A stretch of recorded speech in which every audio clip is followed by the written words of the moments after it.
বন্ধুরা, কেমন আছো তোমরা? আশা করি সবাই ভালোই আছো। আজকে দেখাবো শিমুল ফুলের স্টিচ বা সেলাই। প্রথমে আমরা ড্রয়িংটা করে নেব।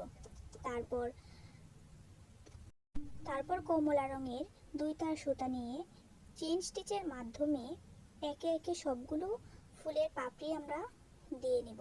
এখানে আমরা চেইন স্টিচ, ফ্রেঞ্চ নট আর পাতার জন্য সার্টিন স্টিচ ব্যবহার করব। পাপড়িগুলো আমরা একে একে চেইন স্টিচ দিয়ে সবগুলো করে নিব। চেইন স্টিচ হচ্ছে অনেক সহজ একটি সেলাই, এগুলো আমরা সবাই একটু একটু কম বেশি পারি।